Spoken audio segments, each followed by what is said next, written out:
जब तक कृष्ण के शरण में नहीं जाओगे। इसमें तो सवाल ये भी हो सकता है ना कि जिसको हम काटने के लिए रखे हुए हैं, बलि चढ़ाने के लिए, वो पहले किसी को काटा था, इस बार कट रहा है, तो उसमें मेरा क्या गलती? हाँ, ये तो यही तो हम कह रहे हैं, पुनरअपि जन्म, ये बार बार चक्र चलता है। मतलब हम काट रहे हैं तो फिर हम भी गए, एकदम गए, अगले जन्म में वो आपको काटेगा। ये मरना जीना तब तक है जब तक आपको मोक्ष नहीं मिल जाता। अगर मोक्ष मिल जाता तो अभी क्या करते आप यहाँ? अभी आप यहाँ क्या कर रहे हैं? हमको भी मोक्ष नहीं मिला है। आज ही अगर हम संभल गए तो आज से ही तो हम अच्छा कर्म करना शुरू करें। अभी जो दुख आएगा क्योंकि हमने पास्ट में कर रखा है, पीछे किया है, वो हमको मिलेगा, क्योंकि अवश्य में भोक्तव्यम, कर्म किसी को नहीं छोड़ता है। आप खेत में आम रोपेंगे, आम ही निकलेगा, बबूल रोपेंगे, बबूल ही निकलेगा।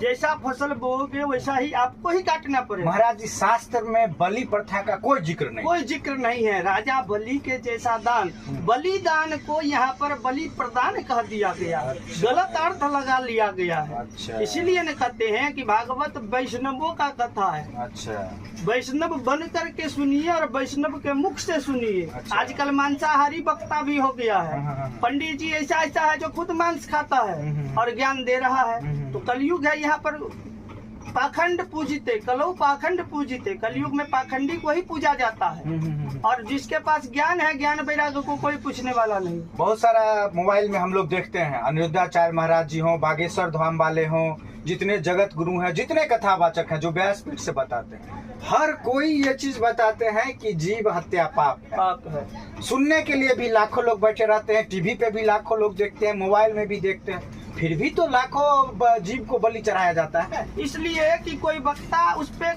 डीपली नहीं बता पाता है कि देखो, तुम जैसे किसी माँ का पुत्र हो और तुम्हारी माँ को कोई कबूल दे कि जो हम तुम्हारा बच्चा तुमको कटवा करके हम देंगे, तुम अपना बेटा कटवाते हो, तुम ही खाओ, वो माता कबूल करेगी?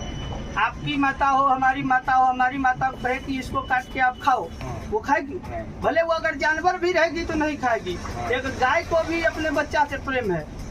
जिस गांव में, जिस मंदिर के सामने, जिस मूर्ति के सामने, जिस जगह पे बलि प्रथा चलता है, बलि दिया जाता है, वहाँ पे क्या असर होता है उस चीज? उस स्थान का प्रभाव जीरो हो जाता है। माता उस स्थान को छोड़ देती है। तो लोग तो बोलता है कि साक्षात है, यहाँ पे बलि चढ़ाए तो मेरा ये चीज हो गया। वो पाखंड फैलाया जा रहा, अपने पेट, अपने जीव के स्वाद के लिए जो है वो उसको मार रहा है। अच्छा। और मांस खाने वाले के हाथ से कोई एक गिलास पानी पीने का भी विधान नहीं है।